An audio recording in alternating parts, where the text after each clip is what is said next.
Welcome to this webinar. This is the third webinar in a series in collaboration with the UNESCO chair and the UNESCO Institute for IITE. It will be explained later. And this one will be on digital tools for school-based health and well-being education. My name is Goof Buys. I will be your host. I'm the manager of the UNESCO Chair on Global Health and Education. And we have speakers from the AMAZE project of Advocates of Youth. We have UNESCO Regional Office in Bangkok and the UNESCO Institute for Information Technologies and Education. And they will talk about the variety of digital tools and ICT-powered solutions for non-formal and classroom-based health, relationships and sexuality education, their advantages and limitations, how the power of animation is used to support the delivery of formal and non-formal education, and awareness raising about health and relationships to and among adolescents and young people. And thirdly, ingredients of successful digital solutions for health and relationships education, reaching large and diverse audiences and sustainability factors of digital edutainment projects. So now the speakers will, oh yes, before we introduce our speakers, you can ask your questions using the Q&A in the bottom of your screen. And then we will follow up on these. There is a lot of opportunity, we hope, in this hopefully very interesting and dynamic webinar. So I would like now to invite the speakers to introduce yourselves. Janelle Bab, would you like to briefly present yourself? Hello, everyone. Good morning, good afternoon, or good evening. If you're together with me in Asia Pacific region, where I'm joining you from, my name is Janelle Bab, and I'm the Regional Advisor on Education for Health and Wellbeing in UNESCO Regional Office in Bangkok. Lovely to be here with all of you. Thank you. And now to Darcy Weaver. Darcy? Good morning, good afternoon, and good evening. I'm Darcy Weaver. I'm Associate Director of AMAZE International at Advocates for Youth. Pleased to be here. And Katrina, after you. Good afternoon, everyone. I'm Ekaterina Samoliga from UNESCO IT, based in Moscow. I'm a project coordinator for youth digital projects based on artificial intelligence, and delighted to be here. Over to you. Great. And then last but not least, Tigran. Good day, good morning, good evening, dear colleagues and friends. Thank you for coming to this webinar. My name is Tigran Yepoyan. I'm UNESCO Regional Advisor for Health and Education, like Janelle Bab, but I'm based in Moscow to oversee countries in Eastern Europe and Central Asia, where we implement different projects to promote school and out-of-school education and awareness raising for young people. Great. Thanks. So we will first have a talk by Janelle. And Janelle, I would like to ask you to tell us about why there is a demand for digital tools providing or supporting delivery of health, relationships, and sexuality education. And it would be great if you provide us with some examples of different regional digital solutions and projects that reach young people directly or are used to enrich discussion in the classroom or organize health education. Over to you, Janelle. Thank you for those great questions, Hoft. Well, to answer the question about why there would be a demand for such digital tools and platforms, I think we need to understand who that demand is coming from and who's really being targeted by these resources. So let's start with young people themselves, acknowledging that they are one of the main target audiences of digital health and sexuality education. And the reason that they're a primary audience in many country contexts is because of their unmet reproductive health and other well-being needs. Around the world, and certainly in Asia Pacific, where I work, young people continue to experience health and social challenges related to early and unintended pregnancy, sexuality, sexually transmitted infections, including HIV, early and forced marriage, gender-based violence, and many more pressing issues.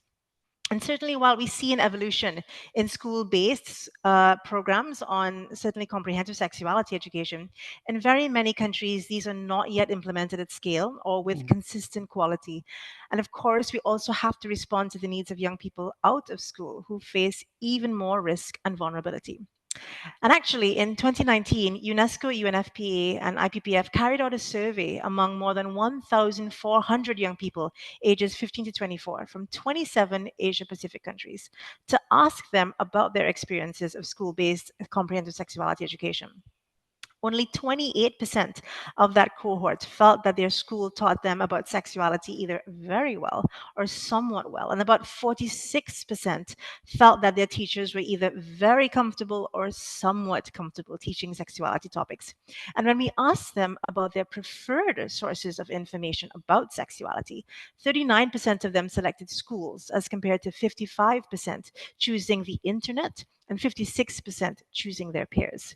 So I guess my first key message is that while we need to continue to invest in good quality school-based health and sexuality education, in parallel, we need to be reaching young people where they are with the kind of information that they need and that they want and delivered to them in the way that they prefer.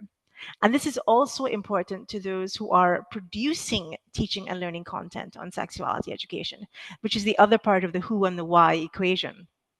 And in that same 2019 survey among Asia Pacific young people, when we asked about their digital practices relating to seeking information about sexuality, there's some interesting findings that came up.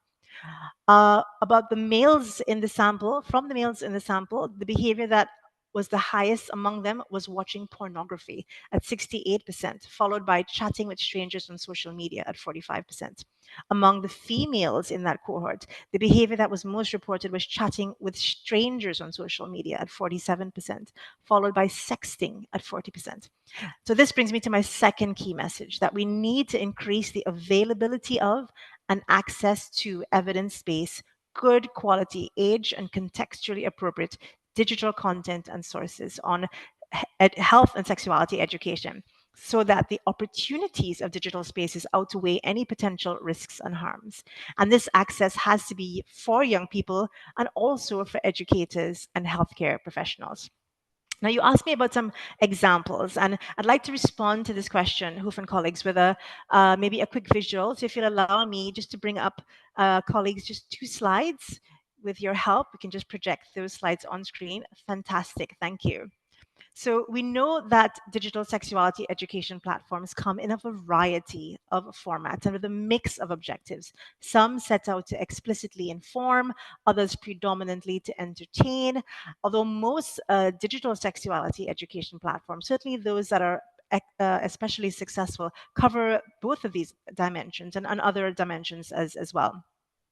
In 2020, UNESCO, UNFPA, and other partners organized an international symposium called Switched On, Sexuality Education in the Digital Space. And that event brought together more than 171 people from 54 countries to explore opportunities and challenges for capitalizing on digital spaces in order to better reach young people with good quality sexuality education that responds to their needs and interests. And actually, it was inspired by an earlier regional workshop from Asia Pacific called Turned On that was organized in Bangkok by UN partners in 2018.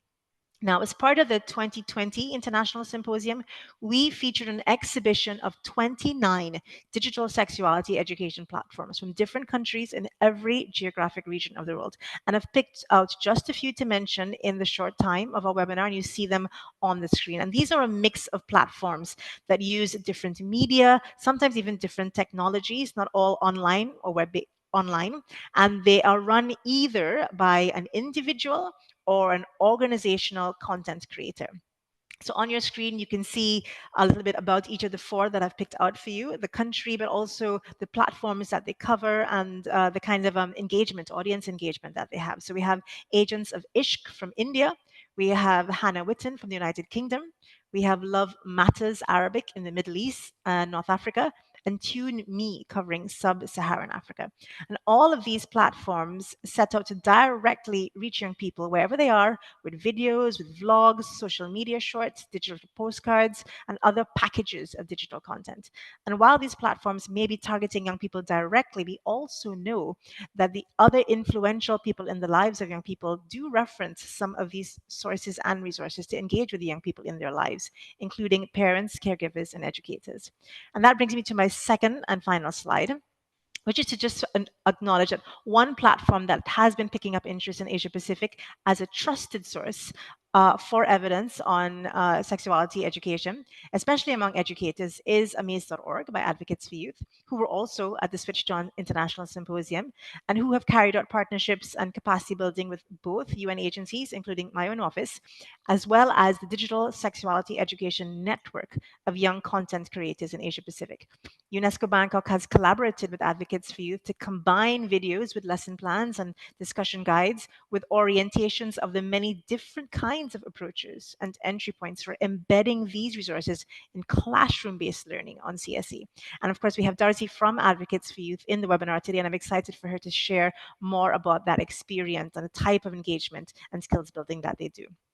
Now, if you'd like to learn more about the Switched On exhibition, we have published the symposium posters online, and we've also produced a symposium meeting report, as well as a technical brief, a desk review of the evidence, as well as a background paper on primary data of young people's experiences with and their perceptions of digital sexuality education. Just a few of the products that are associated with that event. And thank you so much, Chanel. And one more question. What can you tell us a little bit what the advantages are of using digital tools like platforms and videos and applications in the classroom? And are there any limitations or risks of recommending learners to refer to online sources of information about health, sexuality, and relationships? Thanks for that great follow-on question. Well, I'll just identify a couple. I mentioned a few already in the response to my previous 2 questions, and I know this will come up again actually during the course of the webinar.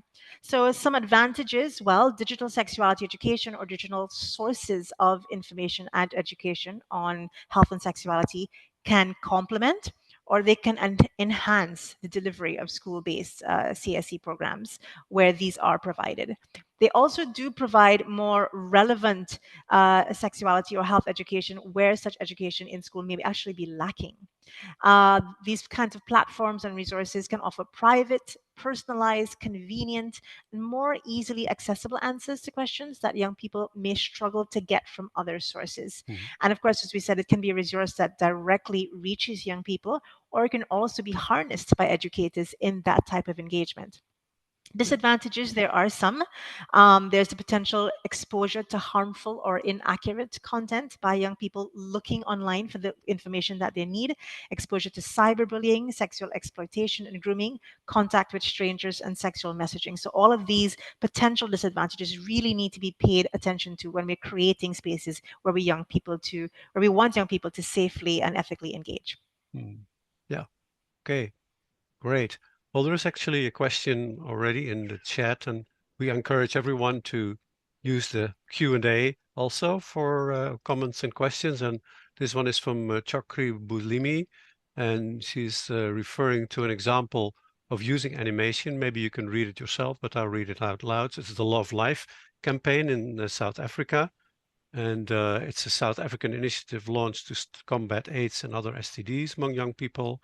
It combines educational awareness strategies to reach a wide adolescent audience. Have you heard of this experience, I'm not sure if it's one of the ones that's come up in the desk review and the symposium poster carousel that we did, but I really appreciate Chokri sharing that with us. One more that we can look into, right? Sure. I guess the important thing is that young people have as many trusted sources as possible to be able to go to, right? And the idea that these are curated spaces that are put out there by reputable sources and with, learning from one another as to what young people need. So thank you for sharing about that, Chakri. And talking about that, it's probably one of the most complex issues of your talk and the kind of interventions that you are promoting, to find the trusted information, because it's so easy on the internet to get to untrusted information when you look, especially for these kind of topics, right? So what is your take on that? And yeah. Yeah, and actually, I would say that Chakri's actually answered that question by putting another great. comment in the chat, and I completely agree with you, Chakri, that part of making these resources accessible, especially as support materials for the classroom, is to build digital literacy, not just among the learners, but among the teacher educators, to be able to sort of vet the different types of materials and understand what's appropriate, what is actually complementing curricula in their context, to know which sources to turn to and which ones that would just not suit on their needs. So I think this is part of one of the types of engagement partners need to have to support educators faced perhaps with too many options when it comes to spaces such as this. Yeah. There is another question on the Q&A. There are also kind of comments, a very committed group of people we have here in the webinar. Thank you, and keep please sharing. This is a question from Roberto Chite from Brazil, and his question is if there's any measure about how self-confident students are to engage in sharing experiences about sexuality education. This is specifically in online spaces, right? I think Maybe so. Roberto? Yeah, I didn't ask Yeah. it. Yeah, it's not specifically in the question, but I guess he means that. Yeah. It's really, really interesting. Certainly, for the Switched On conference, we had the background paper that was a desk review, but we also had research carried out among young people, both survey and focus group discussions. And we also asked young content creators. So we got perspectives from young content creators, both leading up to and in the symposium, about their experiences in generating content for their peers and putting that out there and sharing it, and what did and didn't work well. And it was really interesting to learn the kinds of hazards they themselves also face as content creators who are young and working in that space. And what we also learned from that study, from that desk review, and also from the Asia Pacific, a really interesting report published by UNICEF ePro that's also cited in the Switched On background paper, about the kinds of risks that they perceive. And it actually differed by how young or how old the young person was, whether they were young adolescents or older adolescents, about what were the things that were most concerning to them. And I encourage you to have a look, because it was a range of things, the extent to which they were concerned about their privacy, or they were concerned about predators, or they were concerned that this was actually a trusted source of accurate information. And there were some slight nuances by sex or by region, or by whether it was a younger adolescent or an older adolescent. So I encourage you to have a look at those two documentary sources, and it's some really interesting findings. Yeah. Well, there are many more questions. I'll just pick out one more because we have a full program, and I'm sure there might be coming back in other presentations. And there's a question very specifically from Nika Khosravi, also in the chat and in the Q&A. Do we have any trusted social media or any other UNESCO activities in Iran? That's an interesting question, Nika. I'm going to have to do some researching around that, just because our office in Asia Pacific doesn't cover Iran. But I mean, I'll definitely have a look into the resources of the Switched On symposium, and also just dialogue with other partners to be sure. I mean, and of course maybe some of the colleagues, our other speakers, can talk about whether or not their resources are also covering Iran as well. Great. Yes, we'll come back to that, Nika, hopefully. Okay. Well, thank you very much, and hopefully we can get back to some of the questions, because they're quite general, most of them in the other presentations. So thank you very much, Dinel, for this great start of the webinar. And now I would like to invite Ms. Darcy Weaver to present and tell us about the AMAZE project, already mentioned by Janelle. And you will look into 3 different questions. How has your project emerged and developed over the years? What has changed? What kind of projects do you offer to children and adolescents, their parents and educators? How do they look like? How do they like and use them? Sorry. How has the integration of Amaze videos influenced the educators' approaches to teach sexuality education? How do you decide on the topics, the features, and how do Amaze videos facilitate the engagement and active participation of students during lessons? And you will have now time for your presentation. So go ahead, Darcy. Great, thank you so much. And thanks for posing those really important and interesting questions. And thanks, Janelle, for the introduction. And also, we were thrilled to be one of the groups highlighted on at the Switched On conference. So great to hear more about that. So I always like to start talking about Amaze and begin with our origins. And so our founders were in Vietnam, and they went to an art exhibition that was curated by young people for young people. And in this exhibition, young people were using animation to discuss SRHR topics, and they loved the idea. They thought it was so fantastic. So they went back and started Amaze. And we sort of started becoming more and more popular, and then groups all around the world started to reach out, and that's basically how we've grown. It's been quite organic and very exciting. So Amaze is an initiative by Advocates for Youth, which is an NGO, a nonprofit organization based in Washington, D.C. And we implement Amaze with partner organizations around the world. We have a wide range of free videos and resources around SRHR topics. And because we produce new content every 2 weeks, we have, our catalog is widely growing. And within each kind of major theme that we have within SRHR, we've got several videos that people can choose from. So I have a video I'd like to share. It's just an intro video to Amaze, so I'll go ahead and play that now. Can you get an STI but not have symptoms? Oh, I bet Amaze has a video for this. Yep, here it is. Wow, Amaze has everything. I wonder, who's behind all this great info? Amaze.org. More info, less weird. It's no surprise young people have questions about STIs, relationships, and their bodies. When sex education means awkward lessons and embarrassing questions without honest, age-appropriate answers from trusted sources, young people are left in the dark, turning to misinformation online, pornography, and myths that other kids share. That's where Amaze comes in. An engaging, trusted resource making sexuality education universally available to the YouTube generation. Our flagship YouTube channel alone has over 50 million views. With multiple video series and distribution platforms, Amaze has evolved into a large international community of teens, educators, and parents. Amaze leverages the expertise of sexuality educators, the creativity of animation professionals, input from our youth advisors, and the power of the internet to create and share free educational resources. That's true. I've learned so much, from relationships to gender identity and sexual orientation to what to expect at the doctor's office. Amaze has over 200 videos, but our programming is more than just videos.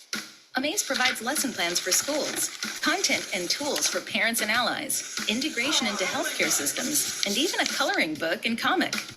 Parents love Amaze too, with many resources to help get through awkward conversations and become askable parents. That explains why my parents stopped saying, "Jane, there are birds and there are bees." Now they give me real information that I actually care about. Amaze is an open platform where we welcome and support global partners as they adapt, integrate, and disseminate Amaze resources to their audiences. Together, we can change the world and help young people build happy and healthy futures. Now, let's find out more.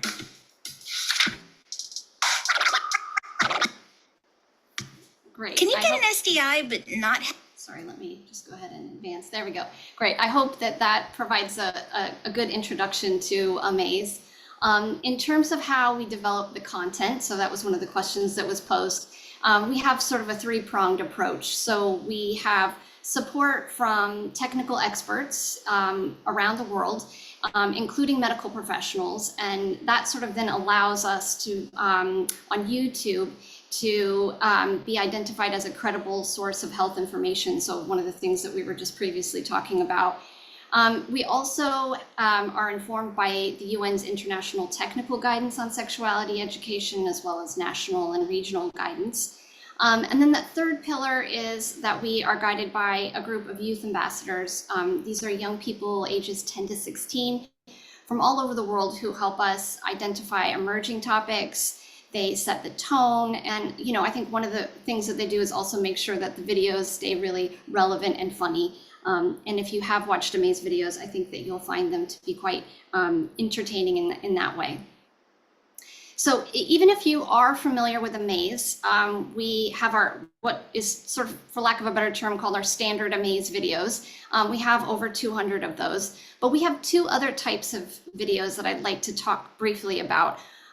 One of those is called Ask Amaze, and those Ask Amaze videos are shorter than a regular Amaze video, and they actually answer specific questions that young people have posed. So those could be anything from, how do I use a tampon, or why does it burn when I pee? Those are two of the topics that we cover in those Ask Amaze videos. And then we have a third pillar, which is our Amaze Junior videos. And those are videos, they're kind of broken up into two components. So one set are actually for parents and carers who want to be able to answer those developmental questions that young people might be posing to them, like where do babies come from? And then the other set of Amaze Junior parents, or Amaze Junior videos rather, are for children ages 4 to 9, and those are meant to be watched with families, with parents and guardians. So just wanted to highlight those. And then in terms of the free resources that we have available, so on our website, underneath each video, there are 3 sections. There's a section for parents and carers. As I mentioned, we have those free videos, but we also have discussion guides, books, additional resources. There's a second section for young people, again, with links to additional resources and videos. And then there's a third section, and that's specifically for educators and NGOs. And in that, we have free scripted lesson plans, learning materials, games, discussion questions, and lots of other free content. So one of the questions that we were sort of thinking about was how Amaze helps facilitate engagement. And we feel like our videos and that videos around SRHR topics are able to engage young people through a variety of things. So obviously we've got the high quality animation and the graphics that help continue to keep students' interests as they're watching it.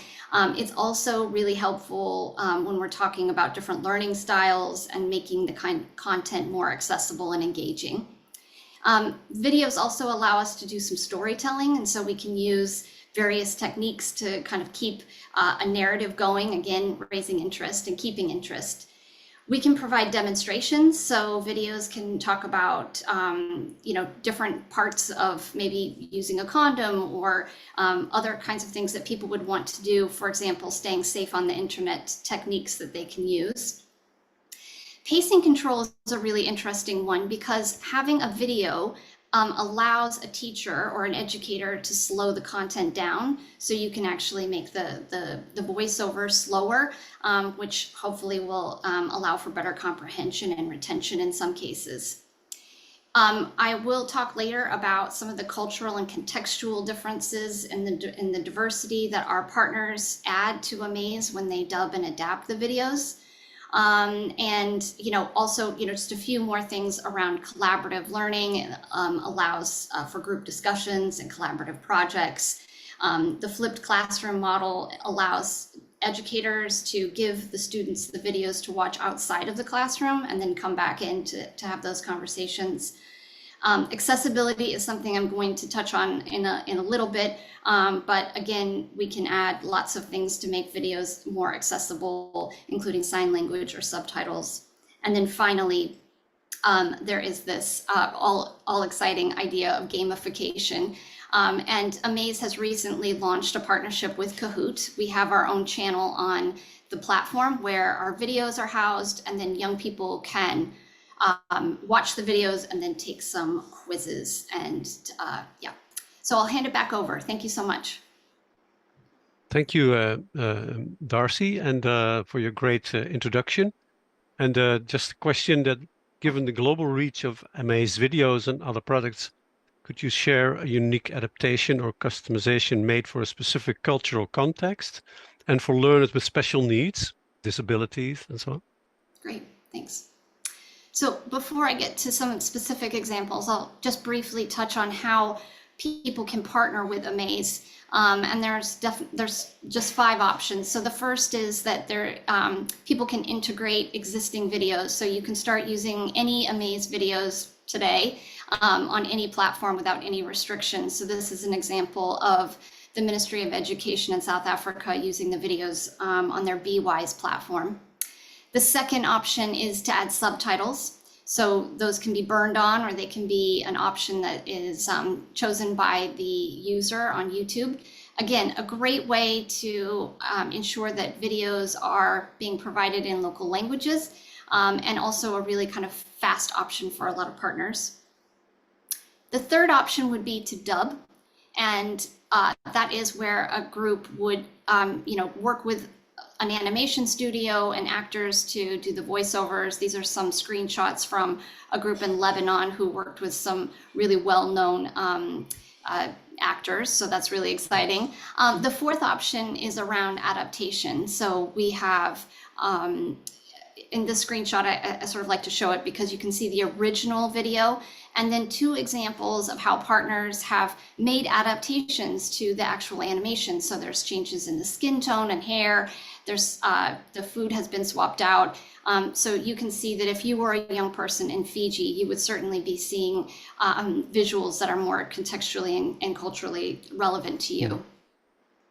And then the fifth option is around creating new videos. And this is a screenshot from a group that we just worked with in the Netherlands around the unpaid labor of women in the home. So to give you some specific examples of how our partners have been sort of working to adapt these videos and to especially make them more accessible for maybe students or young people with learning disabilities or disabilities in general. These are 2 screenshots of added sign language. So one is from Love Matters Arabic in Egypt, and the other is from Association 21 in Georgia. And yeah, again, both excellent examples of adding sign language to videos just to make them that much more relevant. We also have a fantastic partnership with a group in France called the Creative Handicap.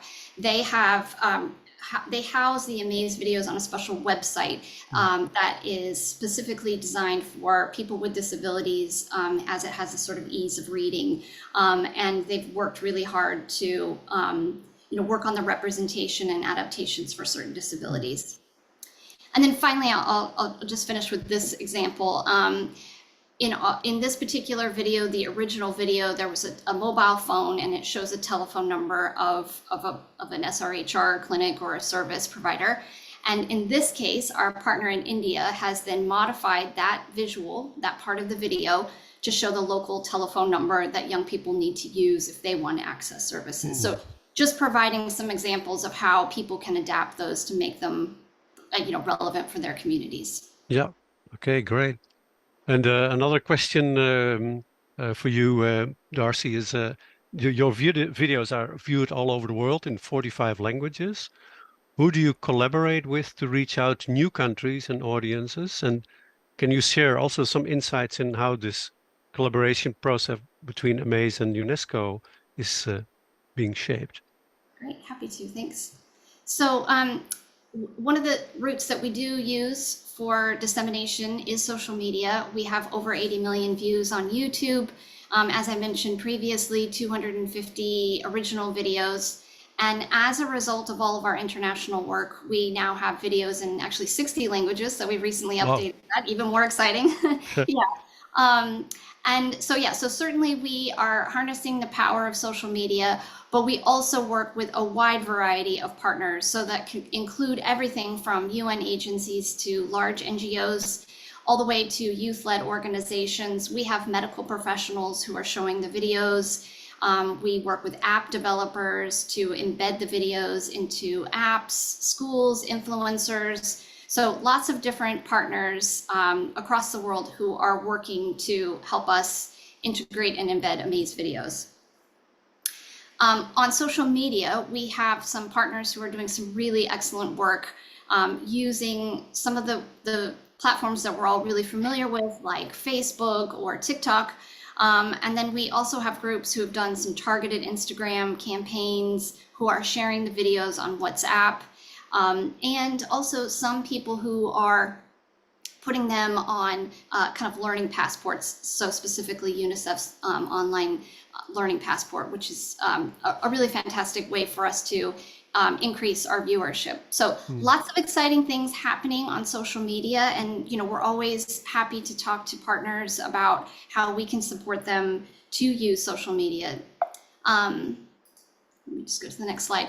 And then in addition, we have partners who are disseminating the videos in more traditional ways. So they're being shown in classroom settings with our partner development consortium in India. MSI has embedded the videos into teacher training that they're doing in China. We have two partners, one in Lebanon and one in Georgia, who are both showing the videos in humanitarian settings in refugee camps. In Kenya, the football matches, they're showing the videos on screens. Love Matters Kenya is doing that. And in Ukraine, we have a partner called Stop Sexting who are showing videos in metro stations and bus stops. We are very excited that in Mexico and Uganda and many other countries, they are also being shown on public access television. And we also finally have some clinicians and some groups who are showing them in clinical settings. So yeah, so we have some great projects that are being fostered with our relationships between us and UN partners, and that would include TeenGen, who have recently relaunched their fantastic platform, as well as UNICEF's Aki period tracker app. And then I'm very happy to talk a little bit about the work that we've done with Janelle and her team around this collaboration. So we worked closely with them to adapt some 9 targeted videos. And then as a result of those adaptations, we now have lesson plans, scripted lesson plans, and discussion guides that are available for anyone in the region to use. And so, yeah, so those 9 adapted videos, as I mentioned, we did these in consultation with UNESCO Bangkok office and UNFPA. And it was a real collaborative approach in talking to young people and to service providers about what types of videos they wanted to see. And so we were able to identify these videos that you can see on screen. And then as a result, some lesson plans, scripted lesson plans were created for educators. And then the discussion guides themselves were actually co-created with young people in the region. And so they have some really exciting elements in those discussion guides. For example, links to Kahoot. So if a peer educator was to deliver a session and to facilitate a conversation, they can then go on to Kahoot and do some actual really exciting quizzes. Yeah. So thank you very Great. much. Thank you. Thank you very much, Darcy, for your great overview of what Amaze is doing. And it's amazing how much you are doing. Thank you very much. And there is actually an interesting comment in the chat, which is the teacher from Tunisia, who says that it's crucial to adapt content to local sensitivities, strengthen the digital infrastructure, train the users, and create secure platforms to maximize the benefits of these tools while minimizing their limitations. Could you reflect a little bit on that? It's another question from the teacher Chokri. Yes, please go ahead. Yeah, Chokri, thank you for that question. And I think we hear and echo some of the concerns that people have about the limitations in terms of the content, which is why we work closely with our partners to to modify videos as and when. So for example, a lot of our videos start with a girl in her bedroom. And what we find is sometimes those intros to those videos, the jokes don't always sort of translate well internationally. So we now kind of work with some partners to maybe remove those sections and get to the more substantive content. So I think certainly we have adapted an approach at Amaze where we are working hard with our partners to make sure that videos look and are culturally appropriate.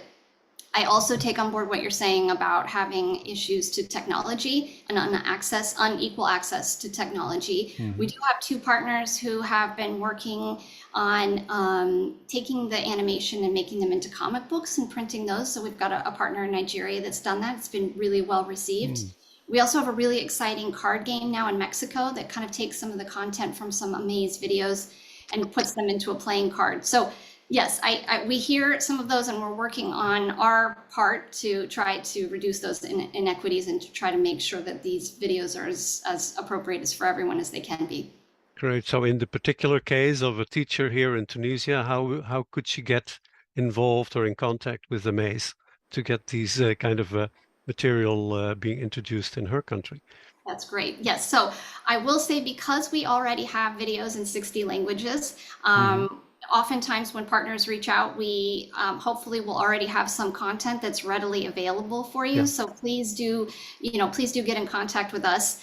And if we don't, we are always very happy to have conversations with groups around helping to support them do the subtitling or even dubbing. So so please, I'll put some links in the chat in a moment, but yes, we would definitely like to be able to have conversations with people. So thanks. Great.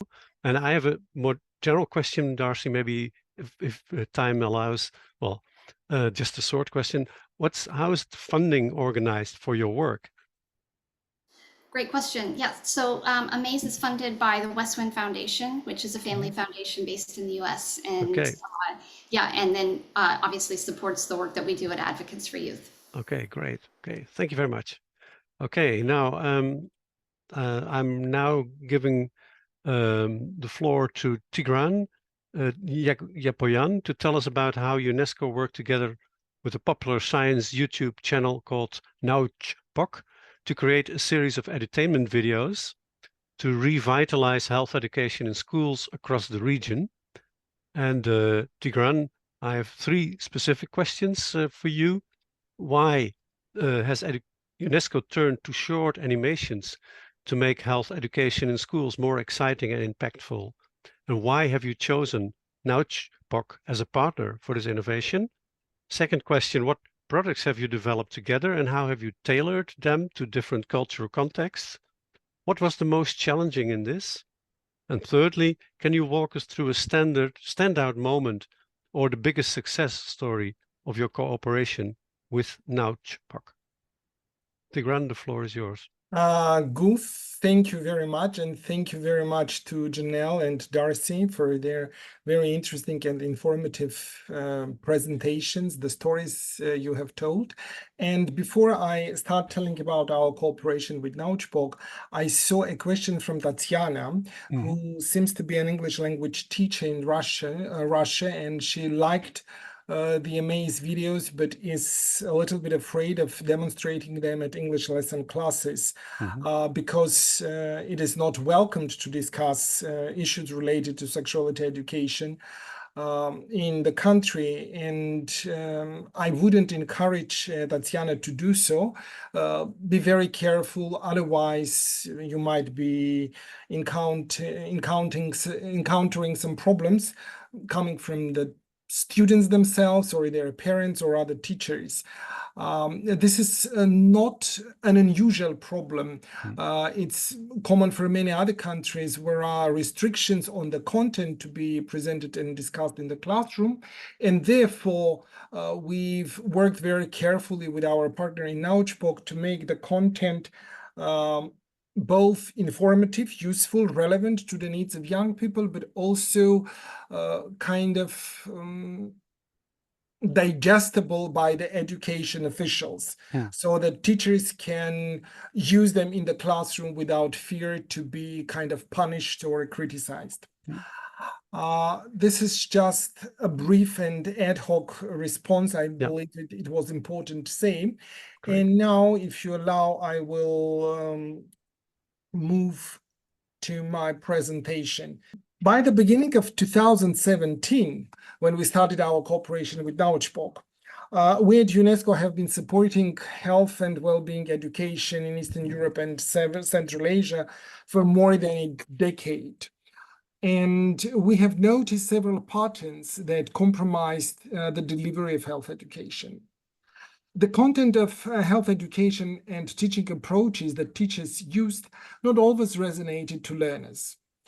Classes sometimes included long and a little bit boring lectures overloaded with unnecessary, purely academic information about the types, for example, of sexually transmitted diseases, infections, the structure and reproduction of viruses and bacteria. Those who remember the early response to HIV pandemic may recall how detailed were the brochures and the lessons about HIV, and how much they were focused on just newly discovered information about the virus structure, how it gets into the body of humans, reproduces itself, etc., etc.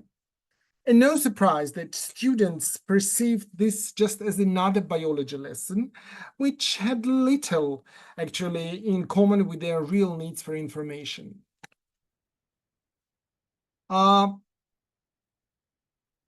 Even if lesson plans were designed scientifically, well designed, were scientifically accurate, based on what teenagers were interested in and wanted to learn, not all teachers were well prepared to lead interactive lessons and discuss sensitive topics about puberty, sexual relationship, contraception, STI, HIV, engage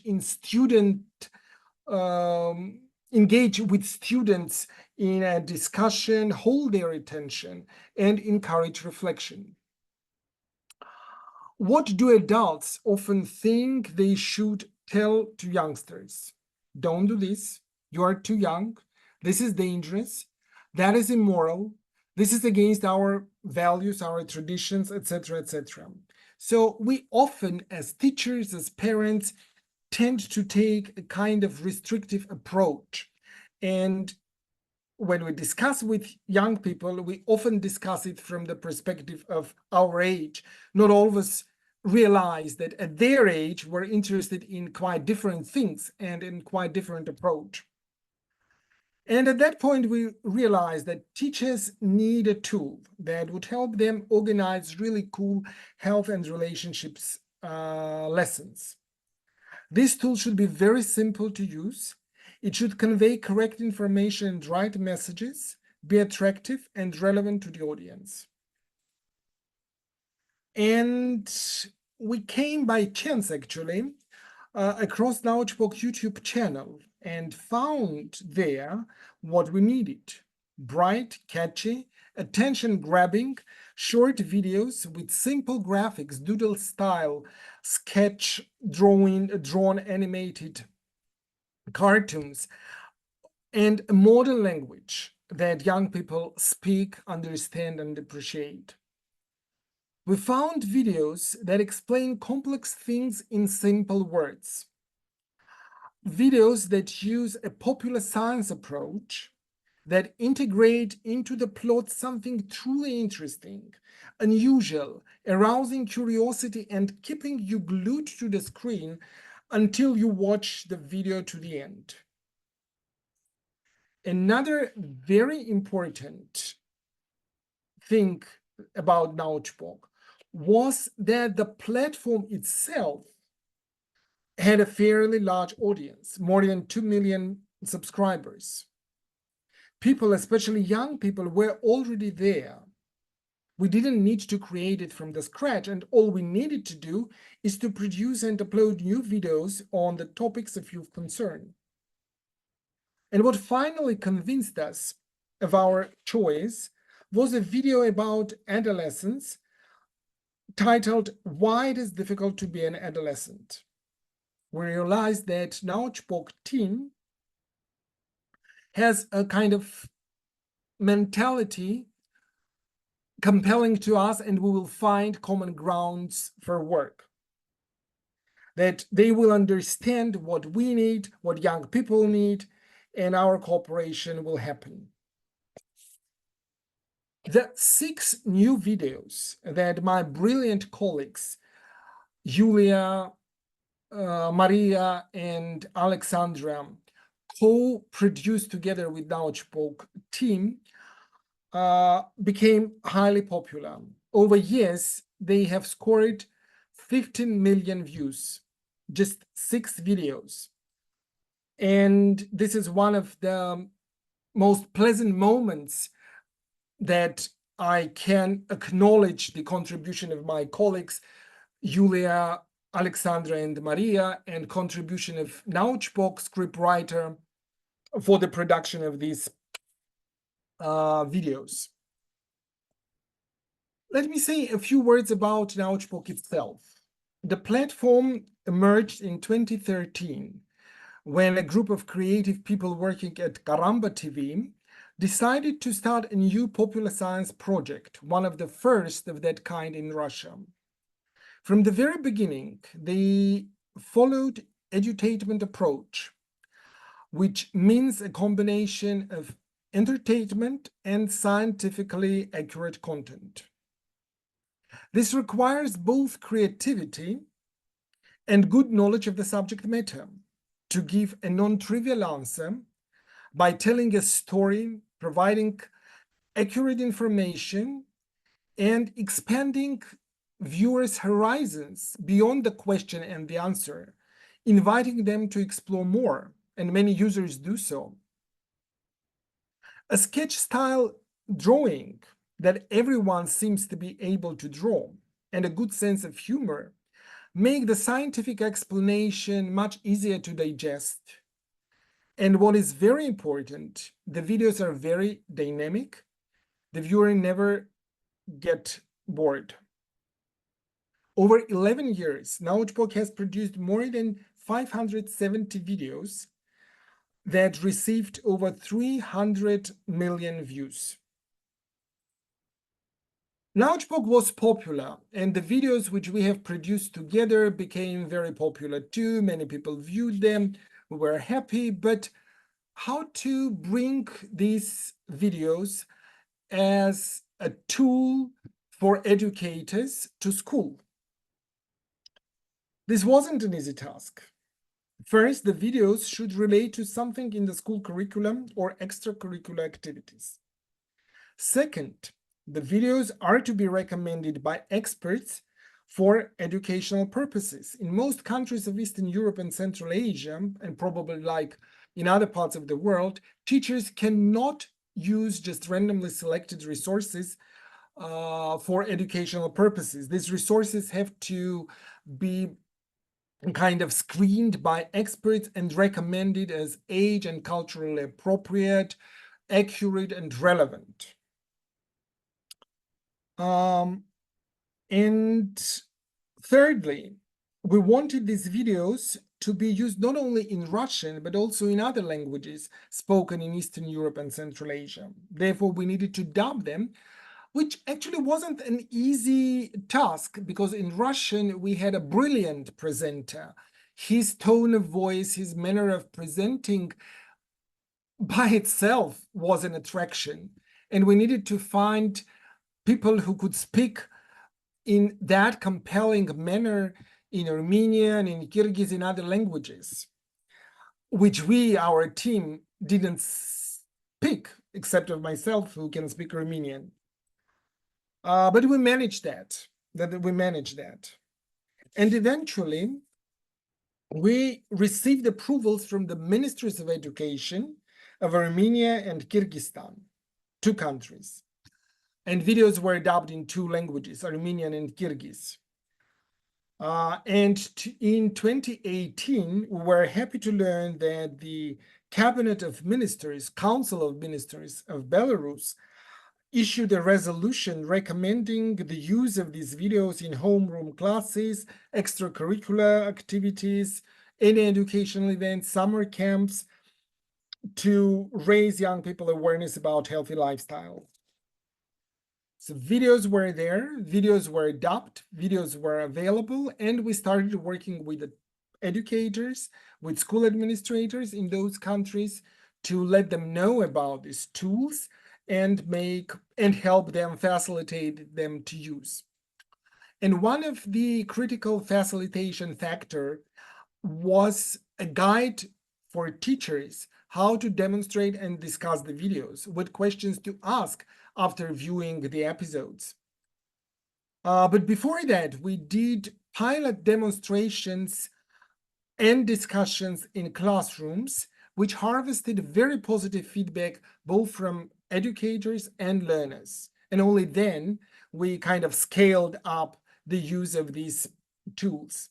All in all, we made available for schools a suite of 11 videos in 3 languages: Russian, Armenian, and Kyrgyz. In Belarus, all people speak Russian, and we thought that at that stage, it wasn't necessarily to dub them into Belarus. And just very recently, last year, we dubbed the videos into Kazakh language to integrate them into video lessons with a presenter. And my colleague Katya will tell you about it in a minute.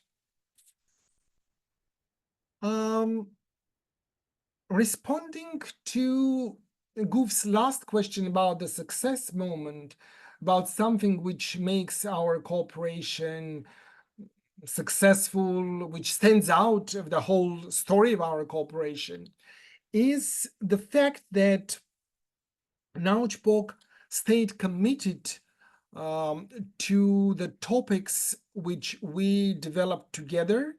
And after we kind of ended joint production, the last time we did it was during COVID, when we co-produced 3 videos and they scored over 700,000 views. But it was 21, I believe, 20 or 21. And after that, we didn't produce anything new together. But you can see on the screen many more videos about puberty, about love, friendship, relationship, sexuality appearing at Nautchpok. So they kind of decided to invest in youth awareness raising, in youth education, beyond cooperation with UNESCO. And of course, I can't mention the video that I believe UNESCO is very proud with, and Nautchpok is very proud with. It is the most viewed video, When Should It Be, for the first time. This video alone scored 8.6 million views since it was uploaded at the channel in 2017. And if you allow me, I will demonstrate you this video in Russian with English subtitles. Perfect. So how the H-video Это Катя. starts. Кате скоро исполнится 16, и она давно замечает, что стала меняться. Ей This is нравится Kata, ее одноклассник 16, Коля, and и это взаимно. В classmate выходные Коля. наступает момент X. Колины родители уезжают на дачу. Давайте разберемся, что происходит с Катей и Колей с точки зрения науки, And they want и to чем have им стоит some заняться time этим together. замечательным вечером. Это началось около 5 лет назад. Примерно в 10-11 лет организм человека начинает выкидывать хитрые фортели. Начинает активнее работать эндокринная система. As you В can теле guess, подростков this это is гипофиз. about Он тоже how the вырабатывает puberty гормоны, которые unfolds выбрасываются в and кровь what и happens распространяются по всему with организму. young people, Затем в how работу вступают hormones половые activate железы, their growth and и development. прогестины, и андрогены. Вжух! И желание. Но трезво хочется остаться вдвоем. And how Но важно this понимать, что fire для первого burned раза by недостаточно hormones любопытства. И даже то, что kind of некоторые leads ровесники them уже to хвастаются feel своими любовными new подвигами, emotions, так себе new аргумент. desires, Во-первых, по and большому how счету they это fall ничего не under peer меняет. pressure Если услышишь, что от секса у to девочек tell становится them лучше stories фигура, а у about мальчиков their кожа, sexual можешь смело relationship посылать and людей how в many times Google. they have had. Во-вторых, почему-то принято, что подростки сочиняют истории о своих любовных похождениях слишком рано, тогда, когда психологически к этому еще не готовы. В таком случае удовольствие от этого мероприятия очень сомнительно. And sometimes Даже если under в this теории все peer понятно, pressure, на практике могут adolescents возникнуть проблемы. От стресса у парня start вообще sexual может ничего не relationships wherein получиться, а they are девушка not будет well испытывать ready боль и to дискомфорт вместо don't truly наслаждения. want it. Считается, что в этот момент человек уже может принять самостоятельное This is и about взвешенное the решение, age of заниматься consent. сексом или нет, и даже вступать ли в мир все еще распространены принудительные ранние браки. Часто за About такой брак early выступают именно родители. marriages, Они early считают, что forced выдав marriages, девочку-подростка замуж, они обеспечат ей детство, how но и harmful возможности they are. учиться, получить профессию и реализовать. У нее могут возникнуть история Нуджут Али, десятилетний Карл. Девочки ее выдали на согласие или тем более совершеннолетие. Делай что и с кем finally, захочешь. В we 10 remind лет замуж about точно никто не consent, отдаст. Однако about даже 16-летие feelings. все крайне индивидуально. All you need is love. А это значит, что если у тебя есть человек, с которым тебе по-настоящему хорошо, и вы чувствуете, что действительно готовы, не обязательно вычеркивать дни из And календарика, it doesn't дожидаясь, когда matter будет when можно. you И have your наоборот, first sex. ни в коем Don't случае не rush, нужно just срочно кого-то искать, trust даже your если все feelings. друзья уже делятся Feel truly впечатлениями. prepared. Быть девственником Don't не get стыдно. under the Стыдно pressure делать то, from your чего ты на peers. самом деле не хочешь, по взаимному согласию и And с if you осознанием decide своей to have ответственности. sexual Для того, чтобы у relationship, приятного занятия не было неприятных последствий, нужно just drop обязательно into заглянуть в drugstore аптеку. Будем надеяться, что and Коля get и equipped. Катя проведут вечер хорошо. Даже если вместо первого раза они решат всю ночь играть в PlayStation. Выпуск создан при поддержке ЮНЕСКО, специализированного учреждения ООН по вопросам образования, науки и культуры. Okay, That's you. all. Thank you, and thank you for your commentary in between. It was a really dynamic part of your presentation. Thank you so much. I think, shall we go to Katarina first, and then we take some questions? Katarina, adaptation of good media products for different purposes, different audiences, different countries, as well as the reuse is not uncommon.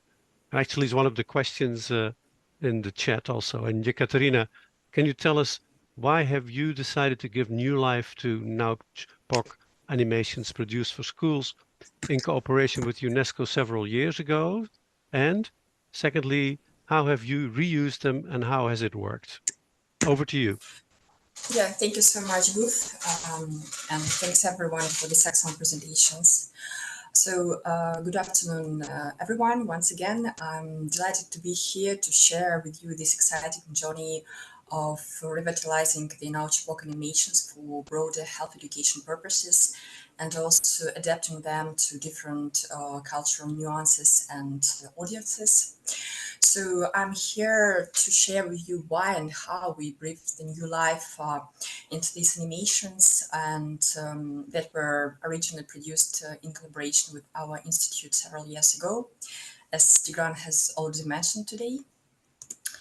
So the decision to revive the NAUPOC animations stems from its unique ability to tackle on the complex health education purposes in a very engaging, accessible, yet scientifically accurate manner.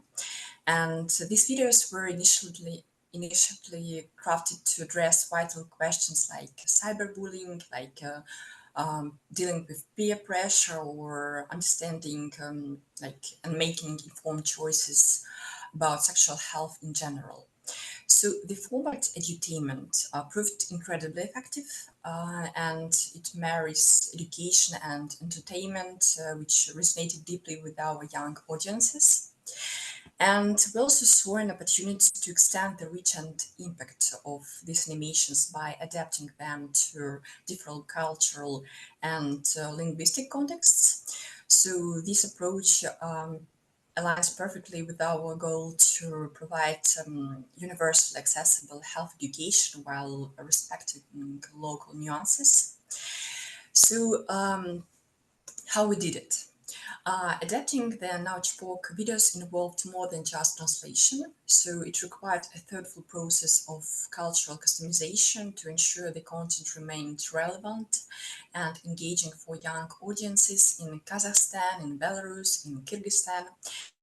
And first of all, we collaborated with local educators and health professionals, also youth representatives, to modify the scripts of the videos and the visuals as well, so that we can ensure that the examples and scenarios depicted were culturally appropriate and relatable. We also enlisted native speakers and experts in local dialects to not only translate, but also to localize the language used in these videos. So this ensured the messages were clear, impactful, and free from any potential cultural misinterpretations. And of course, we also understood the media consumption habits of young people in these regions. So we leverage popular social networks and media platforms to distribute the videos. And this strategic approach helped us achieve significant reach and impact. In Kazakhstan, where the project was recently launched, the videos have already amassed 10,000 views. In Belarus, the project is in its pilot phase, and the videos are being shown in select schools where initial feedback from educators has been highly positive. And for example, in Kyrgyzstan, the videos have amassed 60,000 views.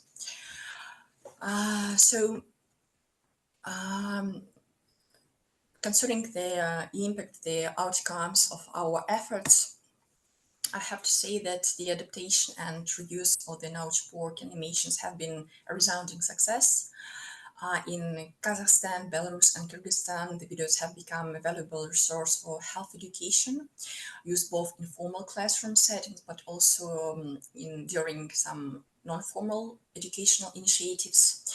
So, in overall, in the whole region, the videos have garnered millions of views, indicating strong interest and engagement from our target audience.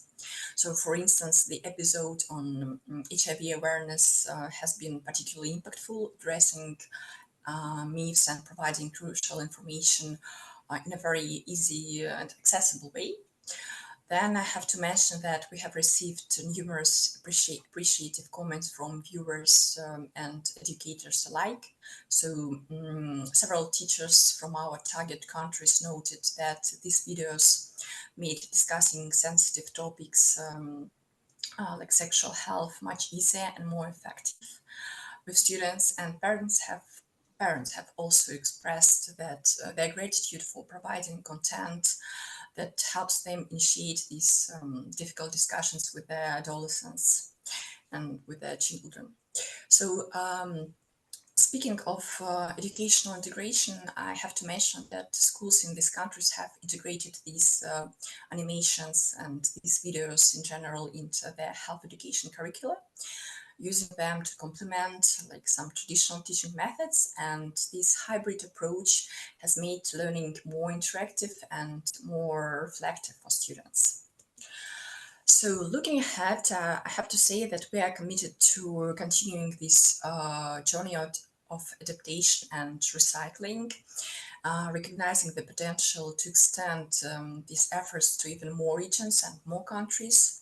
So the positive response and tangible impact that we have witnessed affirm that well-crafted digital tools can significantly enhance health and relationship education globally. And in conclusion, in a nutshell, the revival and adaptation of Nautchborg animations exemplify the power of media that transcend boundaries, making education both accessible and engaging. And by leveraging the strengths of edutainment, we are not only imparting education and knowledge of our audience, but also fostering a sense of curiosity and also critical thinking among young people. So thank you for your attention, and I look forward to your questions and discussing how we can further innovate and collaborate in this vital area of education. Thank you very much, Katrina. Frankly, I also have a small fragment of the video. Great. Go ahead. Good, sure, go ahead. I have some time to share it. Great. Just you have a few minutes. Sure, go ahead.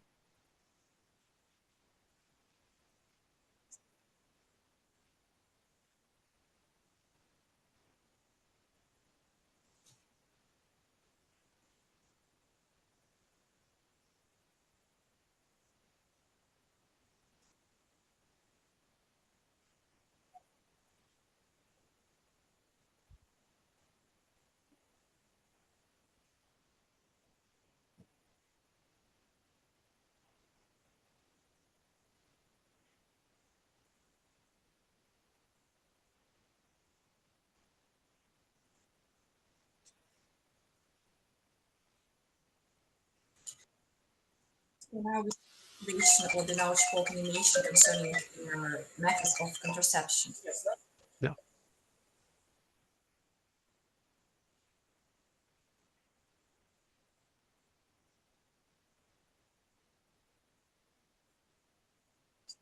Definitely.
Okay, thank you. So this was a short example of how we married like the original videos with this cultural appropriation Yeah. by these speakers. Thank you. Okay, great. Yes, it was also a question during the presentations over the course of this webinar. Thank you very much.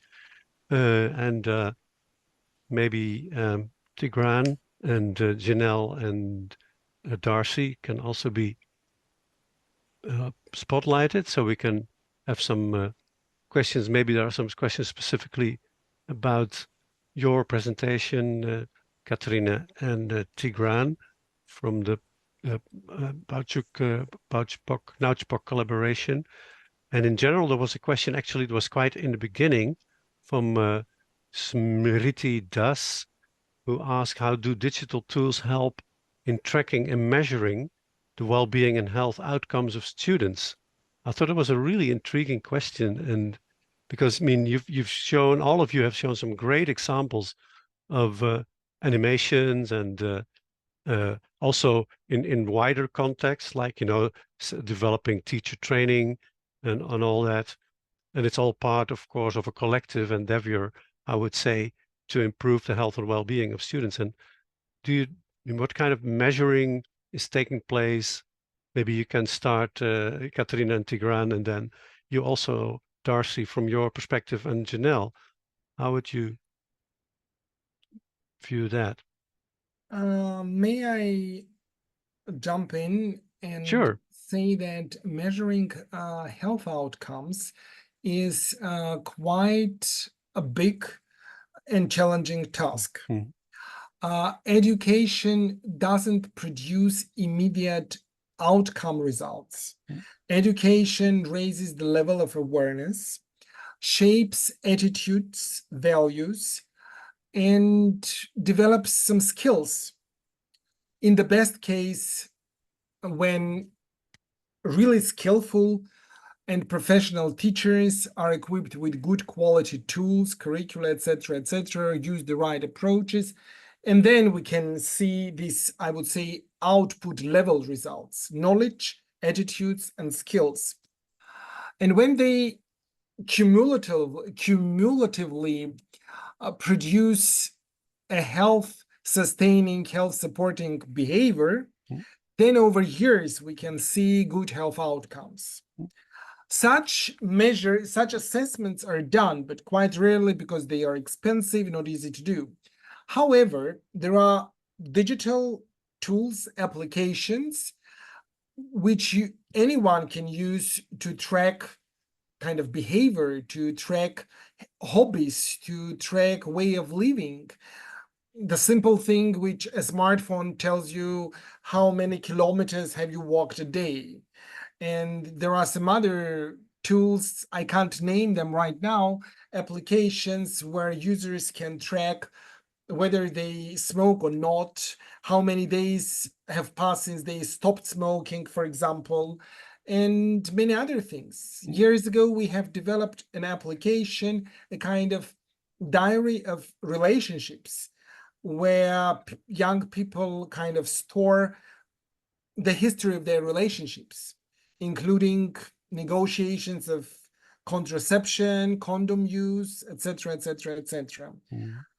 And these things may give a proxy indicator of how behavior and health outcomes are impacted by such tools. But the immediate impression we get from the comments underneath of the videos, from the students in the classroom, from teachers with whom we meet after the trainings. Over. Thanks. And a question for all of you, more general question, and this was specifically about measuring and outcomes, and it's great to put it into this brighter context. And a question to each of you presenters about the ingredients of success of high impact digital solutions for health and relationships education reaching large and diverse audiences. I mean, what's your take on that, Janelle? And then you, Darcy. Thanks, Hoof. Actually, I think my first answer is probably going to relate to that question from Smriti as well, that Tigran did a really great job of answering. Because I mean, they're digital tools, and digital tools are just a tool. So they're designed to do what you want them to do, right? We have a particular interest in talking about digital tools to educate, but digital tools exist for other things, like we can expect in the health sector, health management information systems, right, that exists for monitoring purposes, but the data still has to come from somewhere. So in terms of good ingredients, we know that a lot of especially partners in health, but not just them, are developing or working with educators to create platforms like these to drive young people to healthcare services. And so, as Tigran says, a lot of this is proxy data, because it's very difficult to have case management systems that track the individual user, but we have the large-scale surveys like the demographic health surveys, DHS, and other health surveys that are tracking reproductive health and other types of data among young people. So one of my key ingredients, and this is from a project that was implemented in Thailand called Love Care Station, to help to do that, to drive young people who've been empowered with information and what have you to services, is this idea of the human element. That when we create digital spaces, we also need to be able to have a space in the digital space where young people can know where there's a human being, where they can follow up with to have a conversation in the real world, whether that's to reduce risk or seek additional information that's unique to their needs. So that would be one of my key ingredients that I would put out there. Over. Yeah, great. Thanks. Darcy. Great, thanks.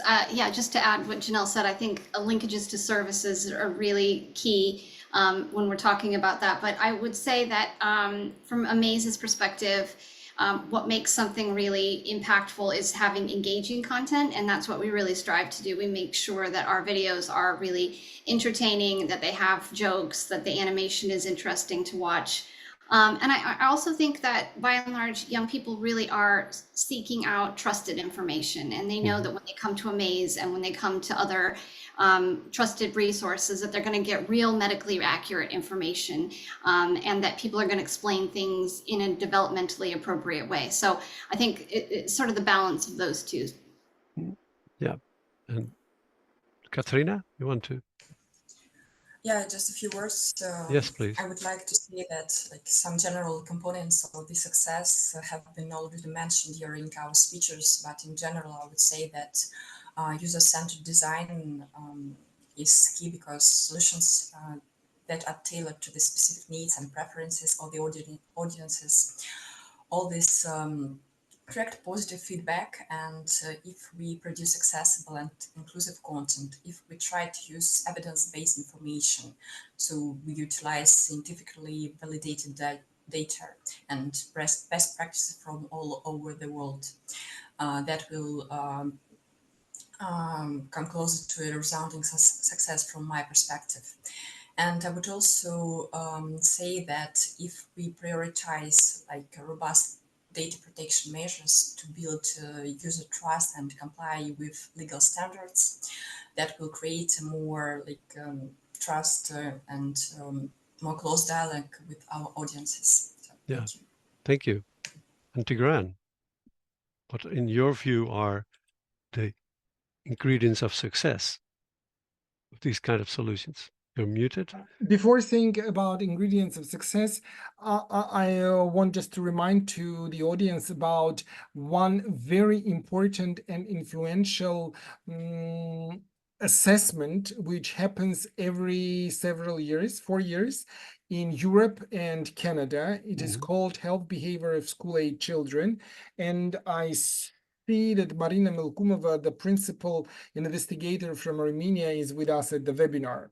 So these are the measurements of the outcomes, and Janelle is nodding in agreement, because there we ask students questions about their behavior and how they feel physically, mentally, emotionally, but to attribute any improvements to the videos which they have seen in the classroom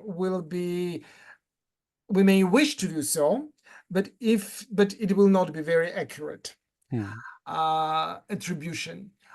Ingredients of success, well, I would say factor. Listen to young people, watch what they are interested in, what language they speak, what style they prefer. So be kind of with them in terms of trends. Don't try to tell them what you as an adult think they have to know. I'm 50, someone else is 30, but those young people are 12, 15, 16, and they have a little bit different mentality, a little bit different needs. So if we want to be relevant in the classroom, we have to relate whatever we tell them or whatever we demonstrate them to what they will kind of capture, digest, and use. And of course, talented drawers, artists, presenters, and well, it's really difficult to say why one movie becomes a blockbuster and another movie fails. Sure.